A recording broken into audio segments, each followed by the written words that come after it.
Muito boa noite, irmãos. Eu saúdo a toda a família de Deus, congregada ali na Igreja Batista de Montese, e a todos que estão nos assistindo neste momento pelas nossas redes sociais. Que a graça e a paz do nosso Senhor e Salvador Jesus Cristo seja com todos. Amém. Meus irmãos, dou glória a Deus por mais uma vez estarmos nos reunindo aqui virtualmente, não é? Para nós meditarmos um pouco na palavra do Senhor. É um momento importante nas nossas vidas, um momento em que nós nos conectamos com Deus para ouvirmos a sua palavra, para ouvir o que Ele tem a dizer para cada um de nós, e que o Espírito Santo de Deus possa revelar a você, possa mostrar a você aquilo que o Senhor quer falar ao seu coração nessa noite.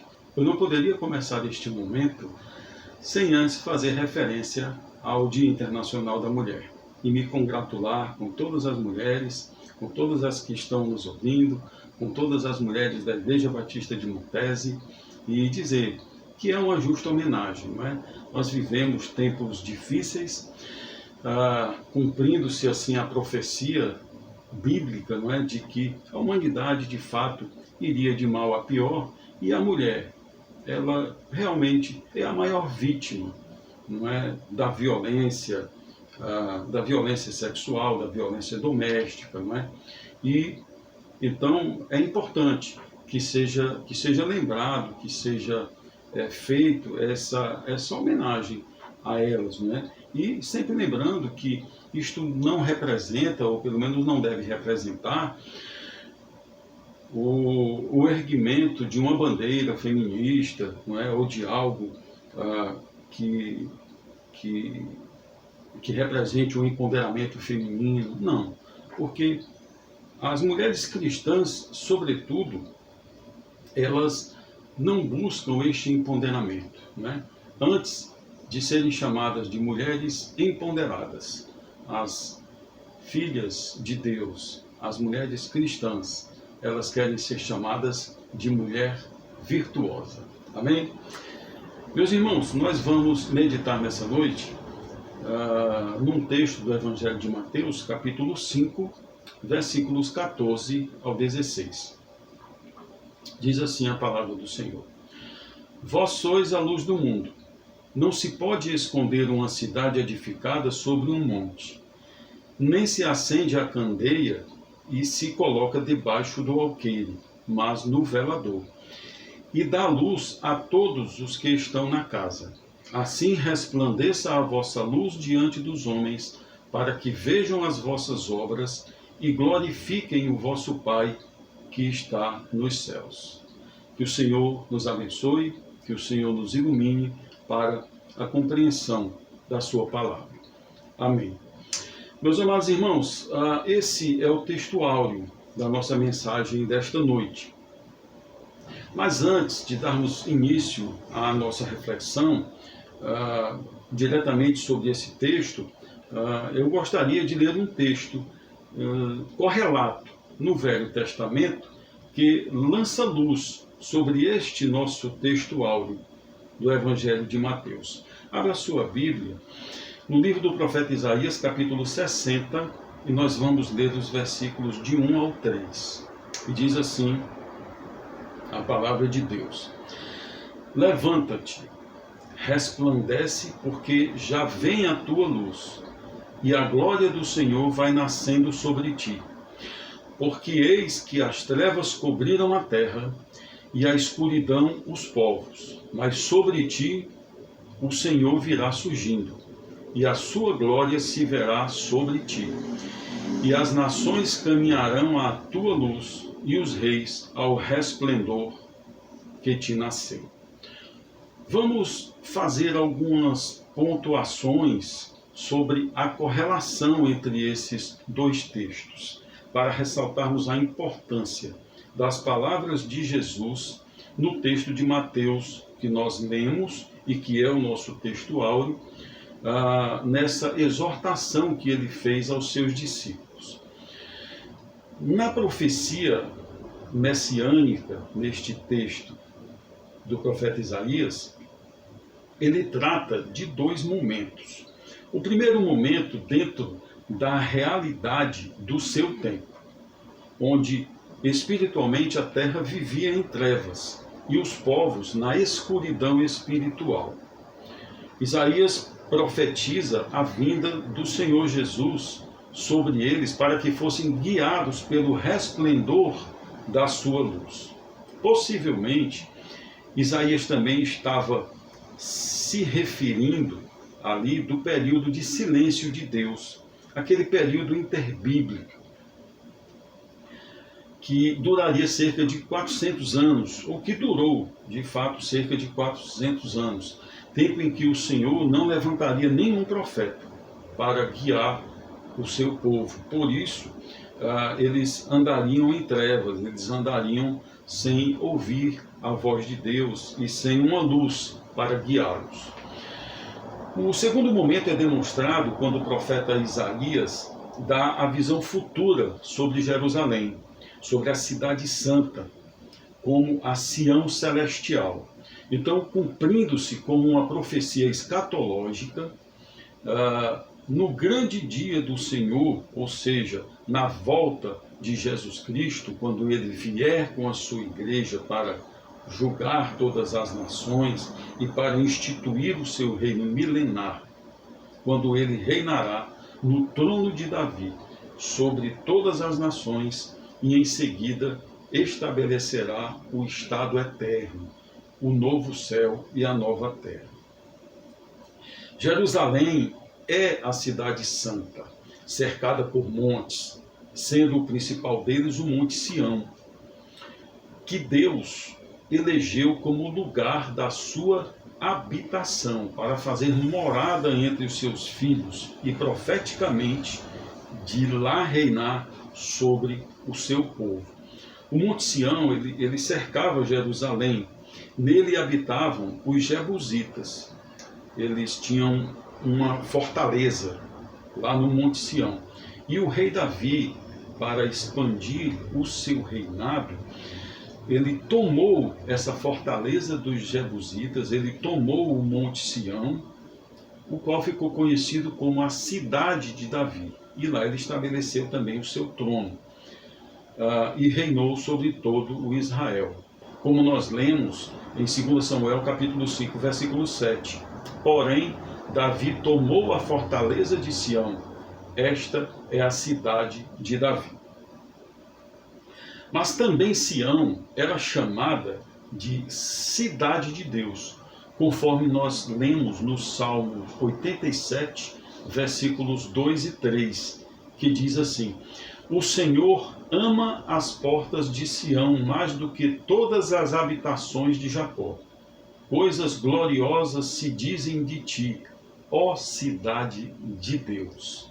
Isso, meus irmãos, porque o Senhor elegeu Sião como sua morada. O Salmo 137, versículos 13 e 14, a palavra de Deus nos diz: porque o Senhor elegeu a Sião, desejou-a para a sua habitação, dizendo: este é o meu repouso para sempre, aqui habitarei, pois o desejei. Por isso, a cidade eleita de Deus está sobre o monte, onde a luz da glória do Senhor resplandece, onde esta luz brilha e não pode ser escondida, porque está num alto monte. Conforme o versículo 1 do texto de Isaías, que diz: levanta-te, resplandece. Aqui o profeta está falando de Sião. Ele está dizendo: levanta-te, ó Sião, resplandece, ó Sião, porque já vem a tua luz. E aí, esta luz não era uma luz que emanava de Sião, mas era uma luz refletida por Sião, porque era a luz do Senhor. Como diz: porque já vem a tua luz e a glória do Senhor vai nascendo sobre ti. Então era a luz da glória do Senhor que refletia, que fazia brilhar, não é? Que ressaltava ali a cidade santa, né? O Monte Sião. A relação com o nosso texto áureo é que, assim como Deus elegeu o Monte Sião como sua morada, para que a sua luz resplandecesse nele, Jesus também nos elegeu para sermos luz. Ele elegeu a todos aqueles que nele creem, aqueles que receberam dele esta fé que nos faz crer que o Senhor Jesus, ele é o próprio Deus, né? Então, e que a sua luz, quando brilha em nós, ela também deve ser refletida para todos os homens. E agora sim é que nós vamos entrar no nosso texto áureo da meditação de hoje, que está em Mateus capítulo 5, versículos 14 e 16. E nós veremos o quanto ele está intimamente ligado ao texto do profeta Isaías, sobre o qual nós refletimos agora há pouco. Então, o nosso texto áureo diz, no versículo 14: Vós sois a luz do mundo. Não se pode esconder uma cidade edificada sobre um monte.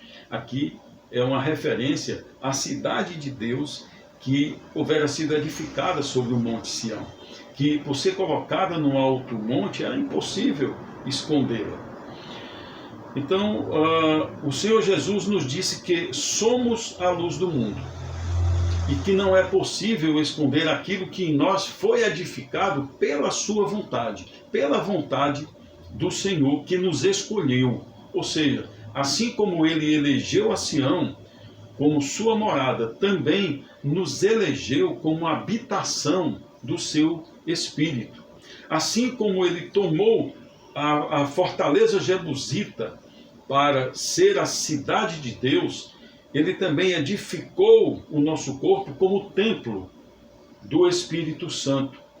E sobre nós ele fez resplandecer a sua luz, a qual nós não podemos esconder, mas sim colocá-la no velador, para que brilhe e ilumine a todos com quem nos relacionamos na nossa vida, conforme nos diz o versículo 15 do nosso texto áureo.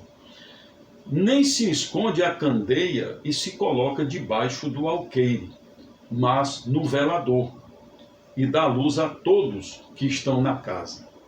O Senhor Jesus está dizendo aqui que, assim como a cidade de Deus, a representação da Sião celestial, que foi edificada no seu santo monte, não podia se esconder, nós também não devemos e nem podemos nos esconder, mas temos que ser luz para todas as nações, para o mundo, e refletir a luz de Cristo, refletir a luz da palavra de Deus, para que esta luz alcance todos os cômodos da casa. Ou seja, para que esta luz alcance toda a terra, alcance todos os povos, de todas as línguas, de todas as raças, de todas as nações.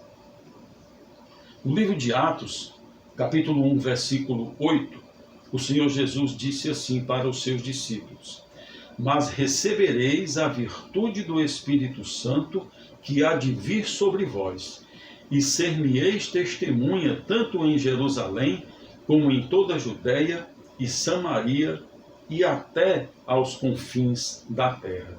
Então, o Senhor Jesus estava dizendo para os seus discípulos, e está dizendo para nós hoje, que também somos seus discípulos, somos filhos de Deus, que nós também receberemos a virtude do Espírito Santo para que o mundo veja as nossas boas obras, não somente as obras meritórias, não somente as obras morais, mas sobretudo vejam a nossa fé, vejam a nossa lealdade, vejam a nossa convicção da verdade da palavra de Deus, e para que nós sejamos testemunhas no mundo todo, sobre toda a terra. O versículo 16 do nosso texto diz: assim resplandeça a vossa luz diante dos homens, para que vejam as vossas boas obras e glorifiquem o vosso Pai que está nos céus.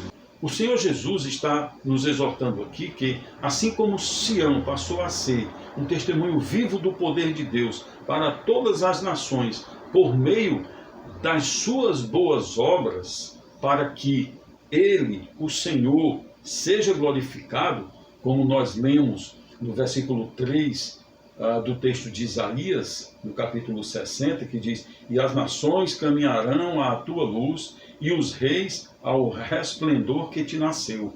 Então nós, uma vez que fomos iluminados com o resplendor da sua glória, também devemos testemunhar, transmitindo a palavra de salvação e sermos também exemplo de boas obras, não das obras meritórias, não das obras mortas, mas de obras geradas por atributos que Deus nos imputou, como a fé que nos dá a salvação, que é um dom gracioso de Deus, e também do seu amor, que é capaz de nos fazer querer compartilhar, querer colocar esta luz no velador, para que ela ilumine a todos, para que a luz de Cristo que se reflete em nós, ainda que sejamos ultrajados, perseguidos, desrespeitados, rejeitados e até odiados por amor de Cristo, para que esta luz resplandeça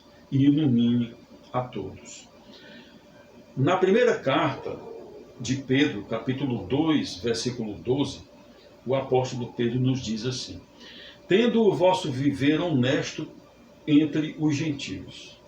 Ou seja, que o vosso viver seja visto pelos gentios, por aqueles que estarão recebendo esta luz, que estarão recebendo de vocês a palavra do Senhor. Eles têm que olhar para vocês e eles têm que ver boas obras, eles têm que ver honestidade, eles têm que ver atributos morais em vocês.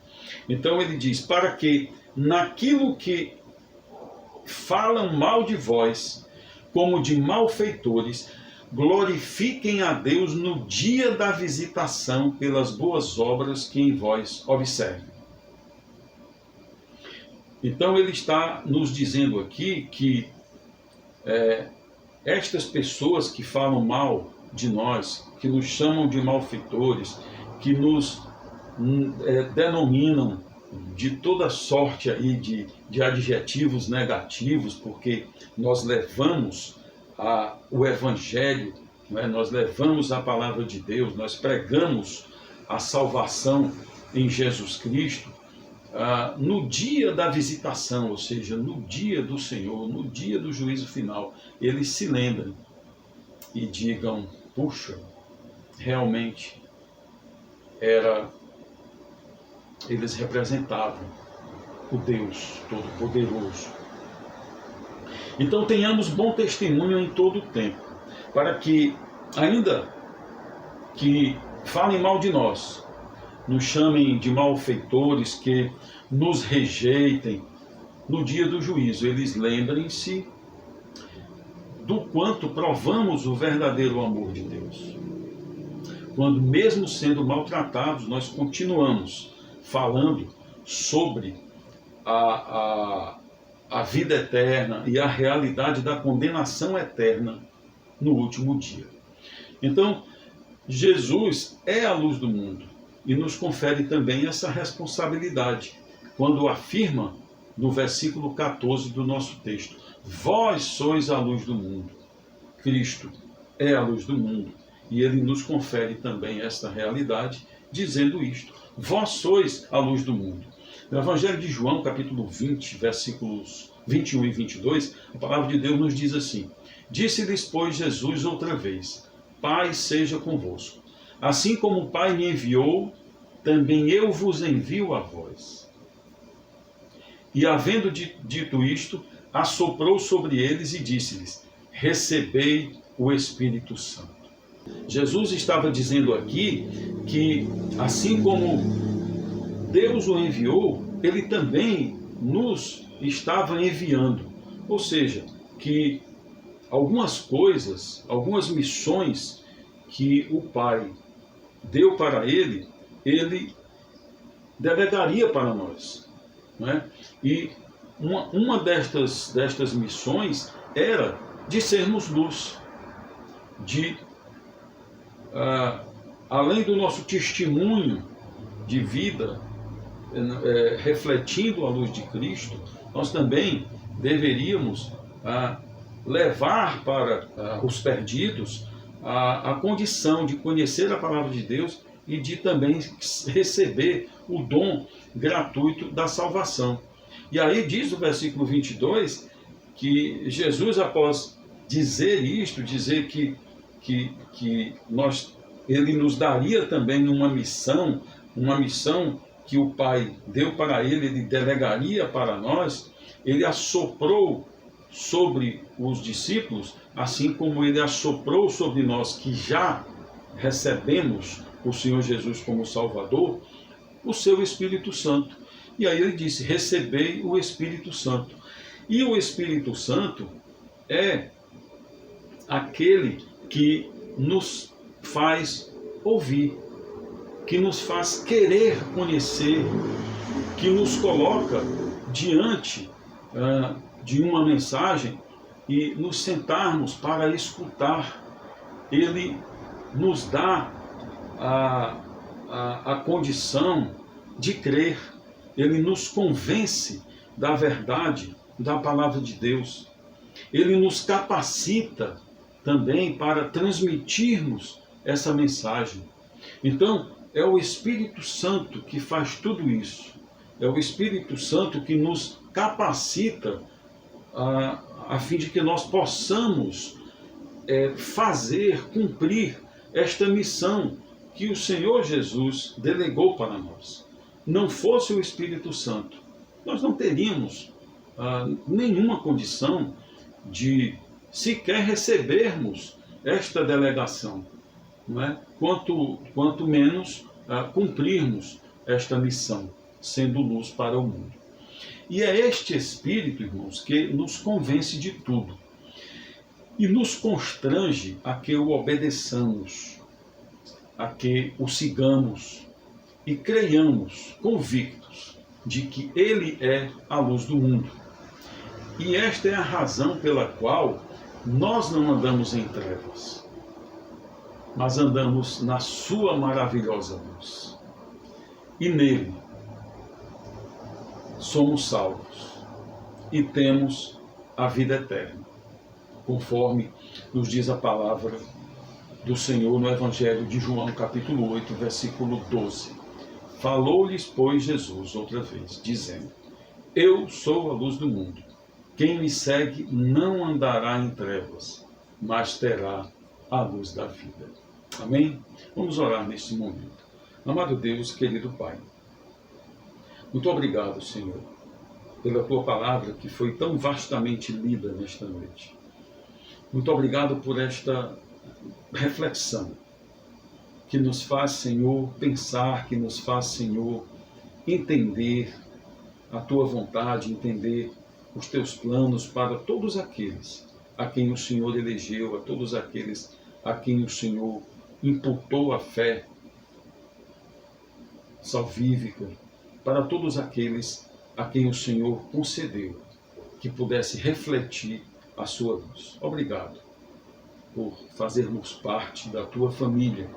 E nós queremos rogar também, Senhor, por aqueles a quem nós estamos levando a Tua palavra, para todos aqueles a quem nós estamos querendo ser luz para a vida deles, que eles possam também receber o Teu Santo Espírito, para que Ele os capacite a ouvir, a discernir, a aceitar a verdade da Tua palavra. Nós queremos, nesse momento, Te pedir que o Senhor abençoe a todos, que o Senhor nos dê um restante de noite em paz, que o Senhor nos guarde nos nossos lares, com a nossa família, que o Senhor nos dê uma noite de sono tranquilo, reparador, e que amanhã, Senhor, nós acordemos todos com saúde física, com saúde emocional e, sobretudo, com saúde espiritual, para cumprirmos mais um dia de vida que o Senhor nos concede na face da terra, para sermos luz e para cumprirmos a missão que o Senhor nos designou. Glória a Deus, aleluia e amém.